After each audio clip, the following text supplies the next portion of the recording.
Bonjour, nous voilà donc aujourd'hui au Béthai face au magnifique massif du Mont Blanc pour faire le début de cette cérémonie des vœux numériques, virtuels, que l'on va tous découvrir ou sur les réseaux sociaux ou lors de la cérémonie du 7 janvier. Ça fait 3 ans qu'on fait ce format pour présenter ce que l'on a fait, les projets à venir, mais aussi se souvenir d'où on vient. Et cette année, il y a eu un phénomène qui a été très marquant, c'est un anniversaire, l'anniversaire du pont de Saint-Gervais. Qui aurait pu imaginer qu'un jour, il y ait un pont qui permette d'avoir un vrai village au bourg de Saint-Gervais?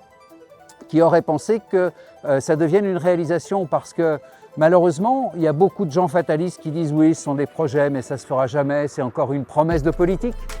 Promesses de politique à Saint-Gervais, elles sont tenues. Peut-être qu'il y a d'autres politiques qui ne tiennent pas leurs promesses, ça c'est autre chose. Mais à Saint-Gervais, on a tenu la promesse du pont.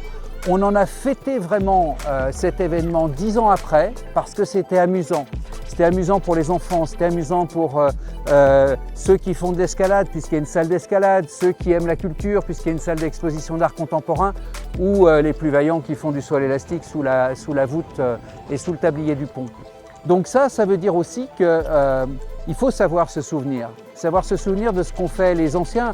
Et nous, on commence à devenir anciens au fur et à mesure des années. Et à Saint-Gervais, ça fait partie des gènes. Respecter ce qu'ont fait les anciens.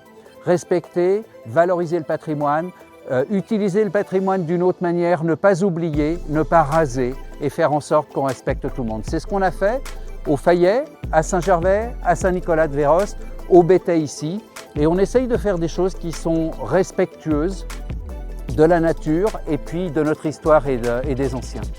Donc je suis très fier d'être à la tête d'une équipe municipale qui, pour le 4e mandat, poursuit cet objectif. Et on va le poursuivre avec l'ascenseur valléen, qui est aussi un moyen de relier deux bourgs qui sont complètement isolés aujourd'hui. Alors certains disent que c'est pas bien. Mais est-ce que c'est normal que les Faïrans qui payent des impôts à Saint-Gervais, et même que les Saint-Gervelins n'aient pas le droit d'aller à la piscine, à la patinoire, de voir la cure qu'on vient d'inaugurer en décembre? Est-ce que c'est normal qu'il n'y ait pas de lien? Eh bien non, c'est pas normal. Et bien évidemment, on respectera aussi cette parole.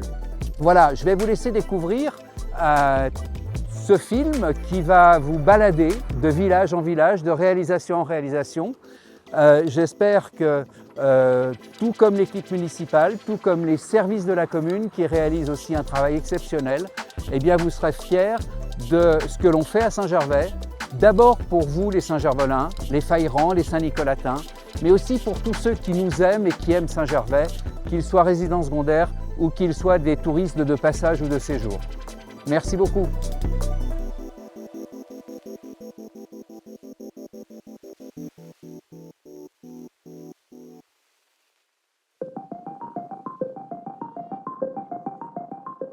Alors le Fayet, c'est le premier bourg de Saint-Gervais et c'est la première image qu'on a quand on arrive dans la commune de Saint-Gervais, aussi bien par la gare que par la route. Le plus beau compliment qu'on m'ait fait, c'est la transformation du Fayet depuis que mon équipe municipale est en place depuis 20 ans. Maintenant, le Fayet est un bourg accueillant. C'est un bourg où il y a des petits commerçants, où il y a des bars, des restaurants, où il y a une vraie vie de village. Et c'est le premier échelon de la commune de Saint-Gervais. Et ce qui va être magique à la fin de 2023, c'est que cet échelon-là, qui aujourd'hui est privé de tous les équipements du bourg de Saint-Gervais, comme la piscine, la patinoire, la bibliothèque, eh bien les Faïrans en 5 minutes, grâce à l'ascenseur valléen, eh bien, vont pouvoir bénéficier de tous ces équipements. Et les Saint-Gervelins, eh bien, en 5 minutes, ils vont pouvoir aussi aller à la gare, aller au restaurant au Fayet, et ça va être magique pour tout le monde. C'est une véritable révolution de la mobilité et c'est une véritable révolution parce qu'on aura relié les deux bourgs de Saint-Gervais et du Fayet par un moyen propre, par un moyen rapide qui fonctionne toute l'année et qui fonctionne 7 jours sur 7 pour permettre d'aller au lycée, pour permettre d'aller à la gare et aller travailler à Sallanches, à Cluses ou à Chamonix. Et donc, c'est la révolution saint-gervalaine. Effectivement, on est sur la réalisation que l'on a faite pour le début de l'été, c'est-à-dire d'offrir aux habitants du Fayet ce qu'ils réclament depuis des années, c'est-à-dire un stationnement qui soit libre mais qui n'engorge pas le centre du Fayet.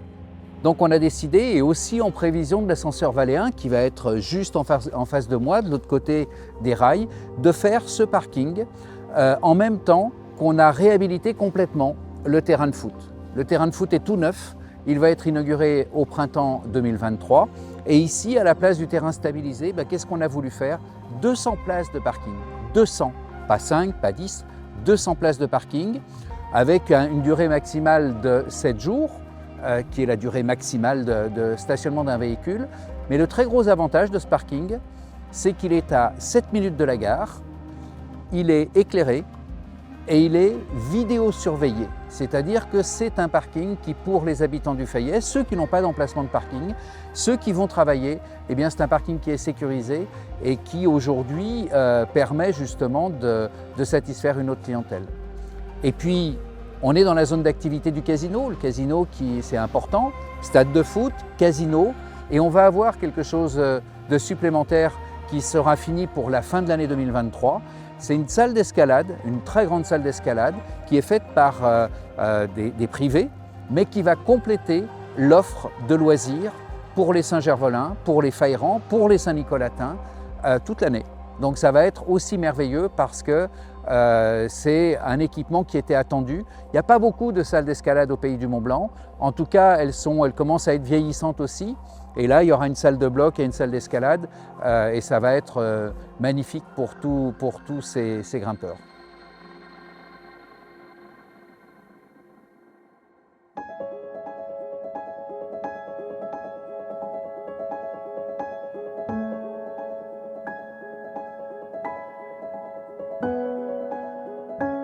Dans une commune, on a aussi un devoir de mémoire. Le devoir de mémoire, c'est de se souvenir qu'il y a plusieurs décennies, et il y a eu une très grande catastrophe à Saint-Gervais, c'était il y a 130 ans.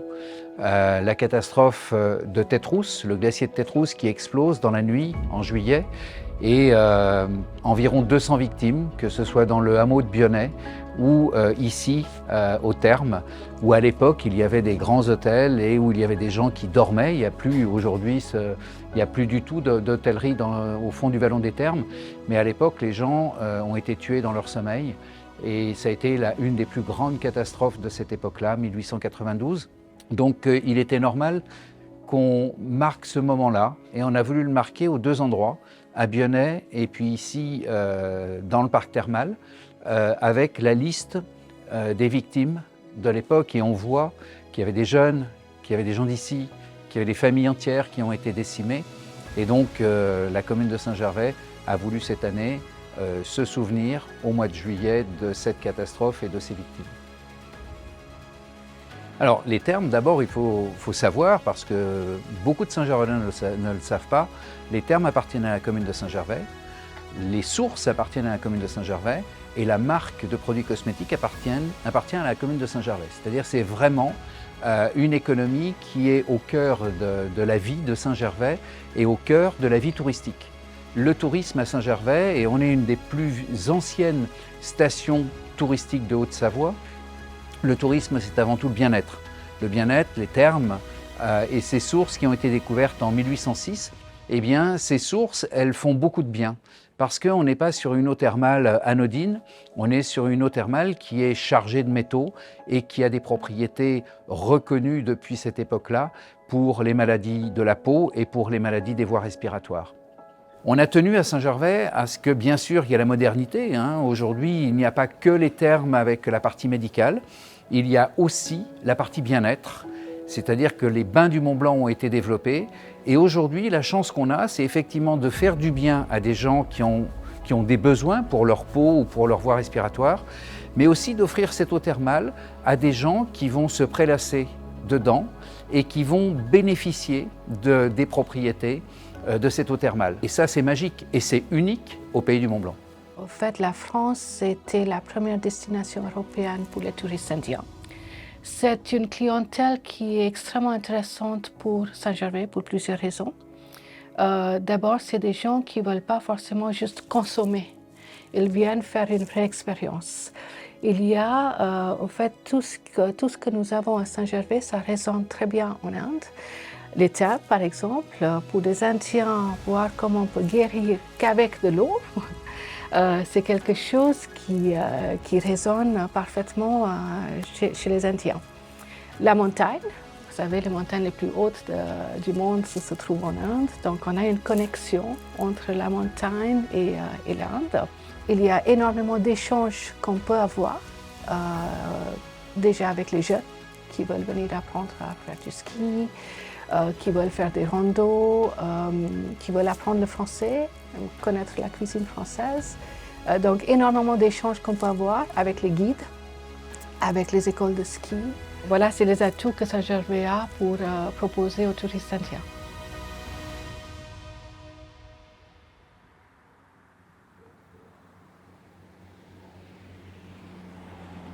Alors, nous voilà à l'entrée de Saint-Gervais, à côté du nouvel hôtel de Saint-Gervais qui s'appelle le Saint-Gervais. Et il va y avoir une nouvelle réalisation qui devrait s'achever pour fin décembre et qui sera l'ascenseur à eau usée. Le projet n'est plus un projet, c'est maintenant une réalité. On a choisi la proposition de l'entreprise Poma et qui va faire un ascenseur incliné qui va partir d'ici pour aller jusqu'à l'établissement thermal. Donc là aussi, c'est la magie. C'est un ascenseur qui va fonctionner uniquement avec l'énergie de l'eau. C'est le poids des eaux usées qui va faire descendre la cabine sur un rail et quand on la vide, eh bien, ça fait remonter la cabine. Donc aujourd'hui, c'est un système qui est ancien, mais qui va permettre, une fois de plus, la nouvelle mobilité à Saint-Gervais. Et la nouvelle mobilité, ce n'est pas uniquement d'aller changer des bus. La nouvelle mobilité, c'est d'inventer les choses. Comment on peut raccourcir le circuit entre l'établissement thermal et le bourg de Saint-Gervais? Eh bien aujourd'hui, les Saint-Gervolins pourront descendre à l'établissement thermal quasiment tout le temps, puisque ça fonctionne sans personnel, sans polluer, puisqu'on est avec la force de l'eau. Et ça va être magique et c'est aussi un élément de la révolution à Saint-Gervais.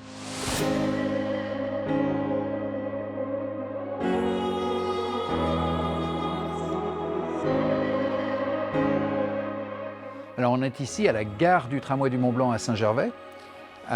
Cette gare, on l'a inaugurée en juillet, il y a quelques mois, et elle fait partie de l'une des étapes de la modernisation du tramway du Mont-Blanc.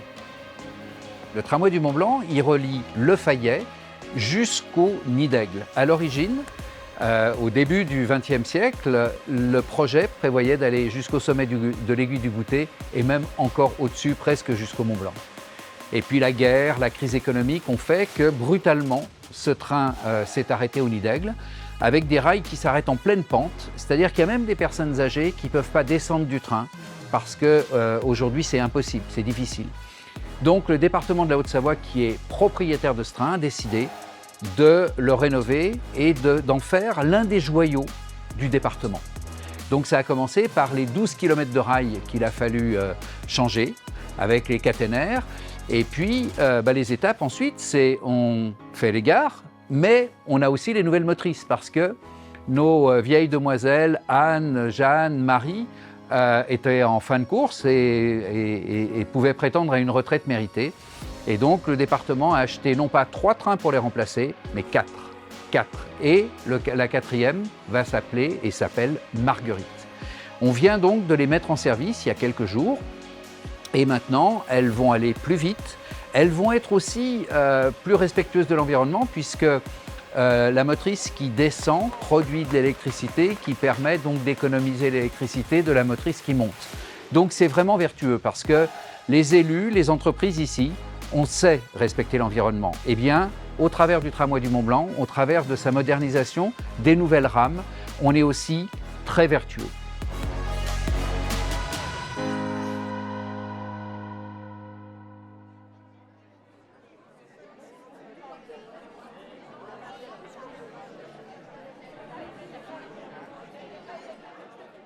Alors, chaque année, la commune s'engage aux côtés des anciens au travers de différentes actions comme les goûters, le voyage, la promenade qu'on fait au printemps, mais aussi ce déjeuner de Noël.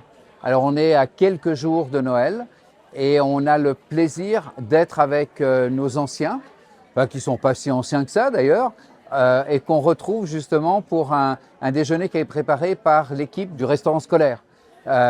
Donc c'est un vrai plaisir parce que d'abord, ce n'est pas un repas industriel, c'est un repas qui est fait par la même équipe qui fait les repas pour les scolaires tous les jours.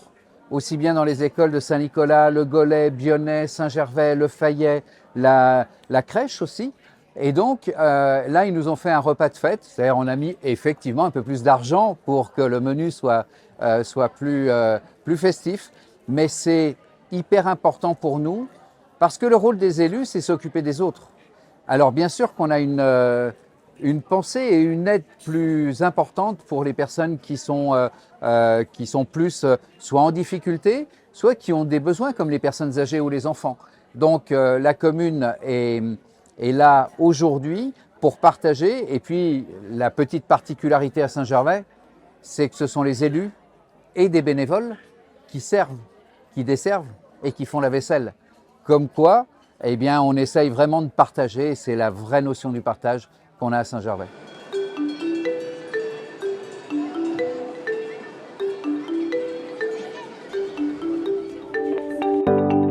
Alors on renoue, on est ici à la foire et on renoue avec cette tradition de mi-octobre alors qu'on n'avait pas eu la possibilité de faire la foire pendant 2 ans. Et aujourd'hui, eh bien, le soleil est là pour saluer cette belle manifestation.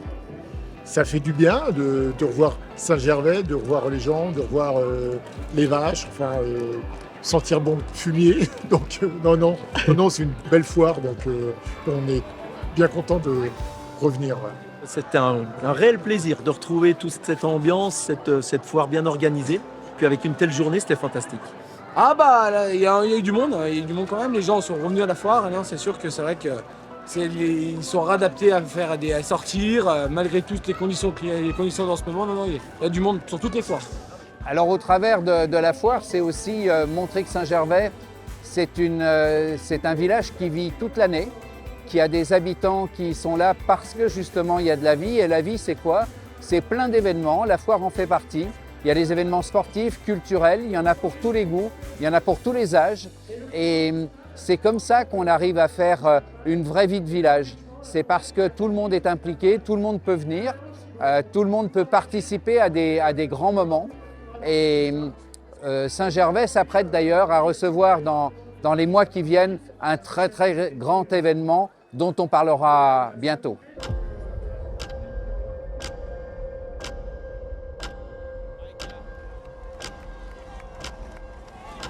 Bardet annoncé à 35 secondes. Il aurait déjà repris 25 secondes sur Rui Faria da Costa. Arrou est là dans les premières positions. Voilà Bardet dans le sous-bois. La grosse passe d'armes en tous les cas, dans la côte des Amrans. Saint-Gervais renoue avec une tradition. Ce sera la 4e fois que le Tour de France fera une étape à Saint-Gervais. Le vélo, Saint-Gervais, l'air pur, je pense que c'est quelque chose qui colle aux gènes de la commune. Alors il faut être patient quand on demande le Tour de France. On a eu le Tour de France en 2016, magnifique arrivée au Béthet avec magnifique victoire de Romain Bardet. Et là, eh bien, Saint-Gervais a été choisi par Christian Prudhomme et ASO pour être le camp de base pendant 4 jours du Tour de France. C'est-à-dire que la France, la capitale de la France, sera du 16 au 19 juillet à Saint-Gervais. Alors, quand on organise une grande manifestation, et je crois qu'il faut que chaque personne aujourd'hui en soit conscient, il faut que la manifestation ne soit pas destructrice. Il faut qu'elle respecte le milieu dans lequel elle se déroule. Le Tour de France, c'est une organisation urbaine. On est sur des routes, donc il n'y a rien d'extraordinaire. Les routes sont faites pour ça. Par contre, les gens qui sont au bord des routes, eux, ils doivent respecter la nature, respecter sa propreté. Et à Saint-Gervais, comme en 2016, on mettra en place des dispositifs pour que les gens nous accompagnent dans cette recherche d'être les plus vertueux possibles. On n'a pas attendu les leçons de quelques-uns. Nous, ça fait depuis 2003 qu'on a lancé la campagne de la montagne et l'état pur, mais on y est arrivé. Donc bravo au Mont-Blanc et à sa protection avec le président de la République, ce qu'on a fait en 2020. Et pour le Tour de France en 2023, on fera une édition aussi vertueuse qu'en 2016 c'est-à-dire il y aura des toilettes sèches tout au long du parcours, il y aura des endroits où on mettra nos ordures, et puis il y aura des équipes de bénévoles qui descendront la montagne, qui descendront le parcours pour aller nettoyer, que le lendemain matin on se dise on a fait une belle fête, mais il n'y a pas les traces négatives et la saleté qu'on s'attendait de voir. Donc bienvenue au Tour de France, bienvenue aux amis du cyclisme, quelle que soit la forme de votre sport, le cyclotourisme, le VTT, ou si vous êtes un peu moins sportif avec l'assistance électrique, eh bien vous êtes tous les bienvenus à Saint-Gervais. Belle commune d'accueil, belle commune sportive, mais surtout belle commune familiale. Alors, le Tour de France, c'est magique, magnifique, c'est la 3e compétition la plus regardée dans le monde entier. C'est quelque chose, c'est une véritable récompense et reconnaissance que l'on a eue à Saint-Gervais, mais il ne faut bien sûr pas masquer tous les autres événements que l'on a, que ce soit l'hiver, que ce soit l'été, et puis les beaux sportifs que l'on a avec la belle victoire récente de Lohan Bozolo. On est fiers de l'accompagner et on est fiers de ses performances. Commencer la saison avec une victoire, c'est vraiment chouette et c'est vraiment le résultat de tant d'années de travail et du coup je suis hyper enthousiaste pour la suite de ma carrière et quand on est sportif c'est déjà hyper important d'être suivi par sa commune et moi j'ai toujours été à Saint-Gervais, c'est ma station de cœur donc voilà, ils m'ont aidé dès mes débuts donc ça fait depuis 2015 ou 2016 qu'ils me suivent à fond et c'est vraiment comme une grande famille Saint-Gervais. Et comme on dit, c'est un village familial, une station familiale. Et donc moi, quand je rentre à la maison, que je vois toutes les personnes qui m'ont suivi tout au long de ma saison ou de mes courses, c'est juste trop bon. Et donc pour un sportif, c'est très important et ça fait partie de la performance.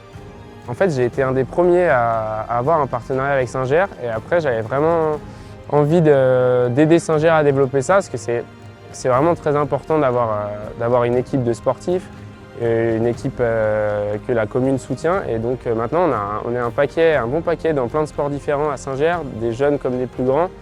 Et donc on est vraiment une équipe soudée, on a tous envie de réussir et c'est vraiment trop bien que Saint-Gervais fasse ça pour les jeunes de Singer ou les moins jeunes.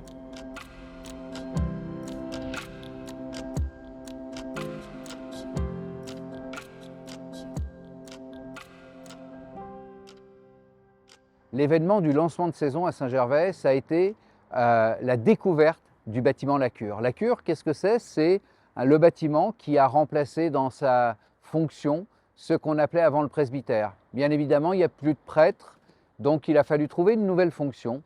Et les élus de Saint-Gervais ont souhaité que ça reste un bâtiment vivant. Pas un bâtiment où on fait des salles de réunion qui sont éteintes et vides toute la journée et toute l'année. Non, un bâtiment où on peut voir du monde, où il y a des gens qui y travaillent. Il y a plus de personnes qui y vivent, mais il y a des gens qui y travaillent. Et à côté de la paroisse qui a conservé ses bureaux dans la partie inférieure, au rez-de-jardin, devant les jardins du curé, eh bien, on a réaménagé en conservant l'âme de ce bâtiment pour en faire un lieu de rencontre culturel autour des collections que la commune a rachetées à Bernard Ferrari, autour du centre d'interprétation du père Kim En-jung qui a fait les vitraux de l'église, autour de la bibliothèque et du fonds de bibliothèque donné par la famille de Maurice Lenoir, un grand guide de Saint-Gervais, ou de Jean-Paul Gay. Alors on va déambuler dans cette cure. On va pouvoir voir des enfants qui auront des séances de médiation, on pourra lire des livres, on pourra boire un café, on pourra vivre tout simplement comme on vivait avant dans le presbytère, mais avec certainement un peu plus d'ouverture, puisque là c'est une maison d'accueil totalement et non pas une maison où on vit aussi.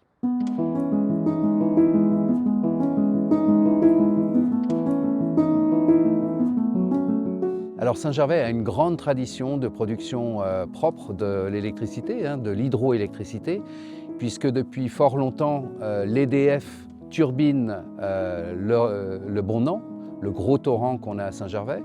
Et donc aujourd'hui, on a donné notre accord pour turbiner un torrent qui vient de Miage, et avec une microcentrale qui va se trouver à la Gruve, sur le parking de la Gruve. Donc ce sont des travaux qui sont importants, mais on continue à être dans un territoire qui est un territoire à énergie positive. Saint-Gervais produit plus d'électricité que le besoin de la population. C'est dire qu'on a largement de l'avance là-dessus. Et on en profite, c'est un beau dossier parce qu'on en profite pour descendre un tuyau d'eau. C'est-à-dire qu'on descend de l'eau qui va être rejetée au torrent après avoir produit l'électricité et parallèlement, on assainit une partie du village de Miage qui est raccordé au réseau d'eau usée de Saint-Gervais, de toute la commune. Alors ce projet, il a démarré cette année, enfin on y réfléchit et il y a eu des candidats depuis quelques années. Là, on est dans la réalisation et ça nous rappelle un autre type de dossier qu'on a fait il y a quelques années à Saint-Gervais, qui est de mettre 1200 mètres carrés de panneaux solaires sur l'un des pans de la patinoire. Et on va refaire cette année, enfin sur 2023 maintenant, on va faire la moitié de l'autre pan, 600 mètres carrés, pour produire de l'énergie, là, pour les besoins de la patinoire.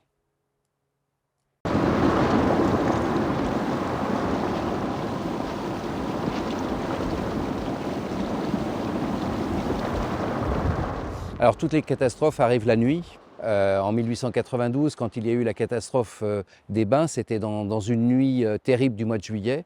Et bien là, on n'était pas en juillet, on était sur le 1er janvier. On commençait l'année 2022 et les habitants de Bionnassès sont réveillés avec une coulée. Les gendarmes de haute montagne, la gendarmerie, les pompiers, le secours en montagne, tout le monde a été merveilleux. Il y a une solidarité des habitants. Il a fallu loger les gens qui ne pouvaient plus redescendre. On était en plein pendant les vacances. Et ensuite, eh bien, le travail de la commune, ça a été comment on fait pour rétablir. Alors là, il y a deux possibilités. L'une que je n'ai pas retenue, c'était d'écouter le service de restauration des terrains de montagne de l'ONF qui nous disait il faut faire des études, il faut attendre, il faut voir, il faut quoi, voilà, quelque chose très à la française. Et moi j'ai effectivement demandé à d'autres sachants quelle était la possibilité de dégager, de conforter, enfin de faire ce qu'on a fait. Et on l'a fait, j'ai pris la décision et la responsabilité de le faire, avec de très belles entreprises locales, AcroBTP, Benedetti Guelpa, Bagno, qui nous ont aidés à faire ces travaux. On a fait une route de secours, on a dégagé une route de secours de l'autre côté pour que les gens puissent sortir pendant les travaux. Et voilà, et maintenant le résultat est là. On a mis des filets sur la partie basse, il y a des filets sur la partie haute, tout a été purgé et on a aujourd'hui montré que le rôle d'une commune, le rôle d'un maire, des élus, c'est aussi d'être réactif quand il y a des situations d'urgence, des situations graves, pas prévues budgétairement. Et là, chapeau et bravo au conseil départemental qui a accepté de financer 80% des travaux. Et puis bravo aux élus et aux services et aux entreprises qui ont imaginé comment on pouvait faire autrement que ce qu'on fait d'habitude en France, attendre. Et on a réouvert cette route pour le plus grand bonheur des habitants de Bionnassès et ensuite de tous les touristes qui montent se balader vers le Mont Blanc, pas forcément son sommet.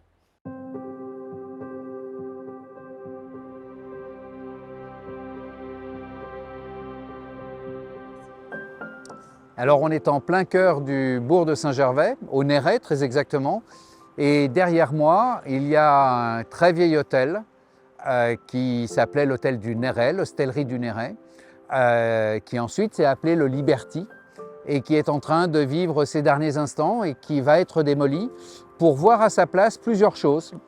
Un petit hôtel, une résidence hôtelière et puis une auberge de jeunesse et un restaurant.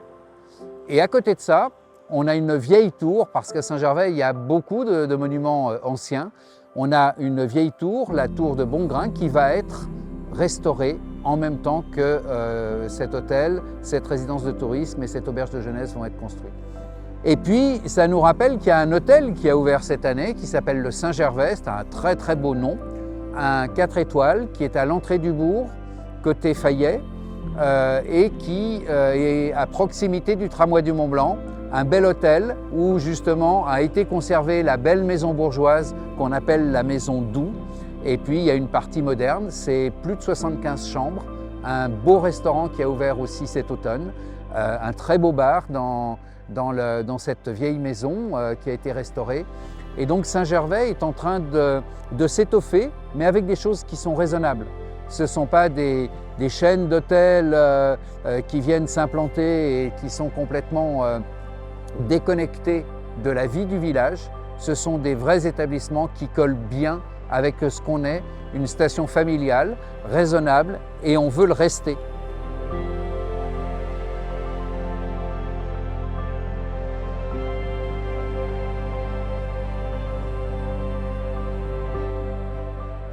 Alors ici, on se trouve sur la gare, là où va être construite la gare d'arrivée de l'ascenseur Valléen depuis le Fayet et la gare de départ, un an après, vers le Béthet pour remplacer le DMC qui, lui aussi, a vécu et a rendu beaucoup de services, mais qui est aussi en fin de vie.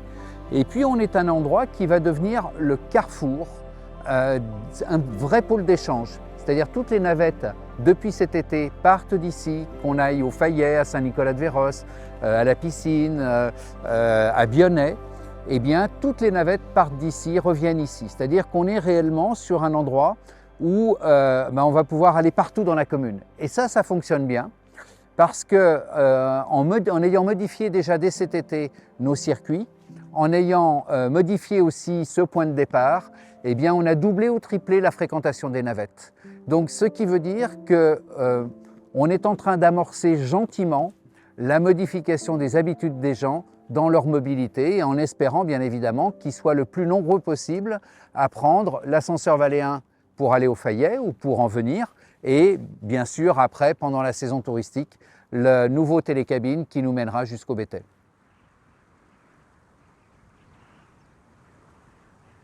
Nous voilà à Saint-Nicolas-de-Véros, à côté du télésiège, dans le village qui était cher à Laurent Dupertuis, pompier volontaire, employé de la commune, ancien chef de la police municipale jusqu'en 2019 et qui est tragiquement disparu fin novembre dans un accident lorsqu'il se rendait sur un feu au col de Vos. Donc on va avoir une grande pensée pour lui et une belle dédicace.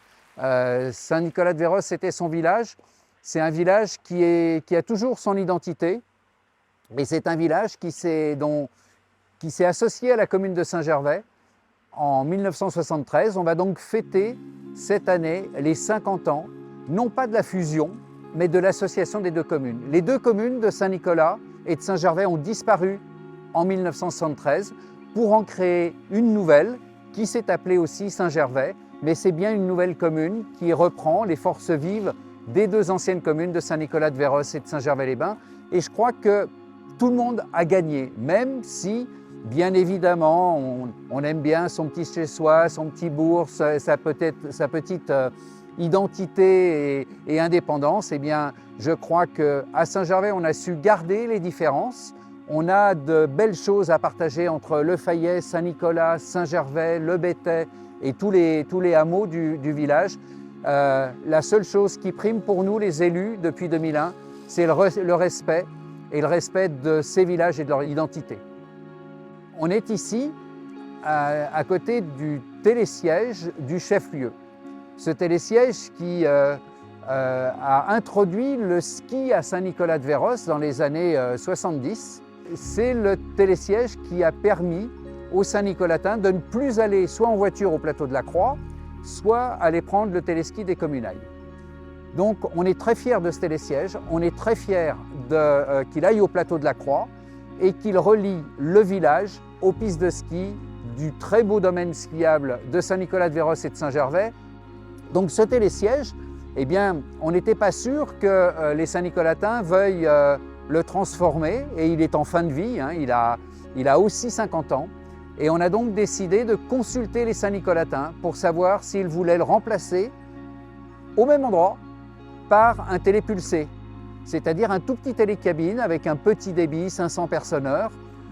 Et on a fait une consultation en juillet, et cette consultation elle a été sans appel. Même les quelques personnes qui ont des positions un peu incompréhensibles, mais qui sont les leurs pour le plateau de la Croix et Saint-Nicolas, ont dû constater que 86% des Saint-Nicolatins s'étaient prononcés pour le remplacement au même endroit du télésiège du chef-lieu par un télépulsé. Et ce sera quand? Bientôt, parce qu'à Saint-Gervais, on réalise les choses rapidement quand on les a décidées et la réalisation devrait être finalisée pour 2025, c'est-à-dire dans 2 ans. Alors sur le domaine skiable qui comprend donc Saint-Gervais et Saint-Nicolas-de-Véros, on a une nouveauté cette année, c'est le télésiège des Nans. C'est le télésiège qui remplace le T41, ce vieux télésiège à pince fixe. Et bien maintenant, on a un télésiège débrayable qui a été fait. Belle réalisation, elle va être inaugurée sur la fin du mois de janvier. Et puis, on est arrivé à faire aboutir un dossier au Mont d'Arbois, c'est la démolition du bâtiment de l'Igloo avant que cet endroit ne voit renaître un nouvel hôtel-restaurant qui va être à la mesure de l'endroit, pas quelque chose justement de gigantesque et de décalé. On est à Saint-Gervais et cette réalisation va commencer dans l'année 2023 et la propriétaire s'est engagée à démolir la ruine que l'on a sous nos yeux depuis plus de 10 ans de l'Igloo et ça a été fait, parole tenue, donc bravo, notre domaine skiable est un peu plus joli et à Saint-Gervais, parler de l'environnement et agir pour l'environnement, ça on fait ça au quotidien.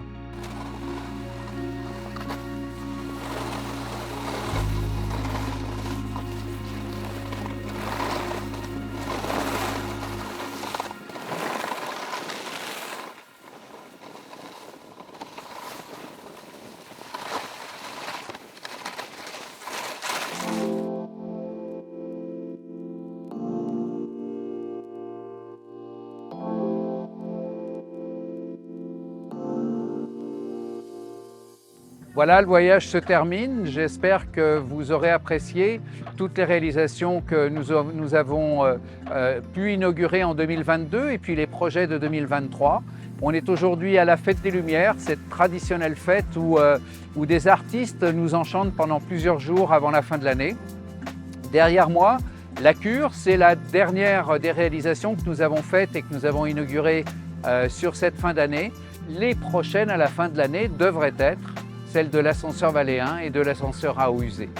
Bonne année 2023 et puis qu'elle vous réserve le meilleur.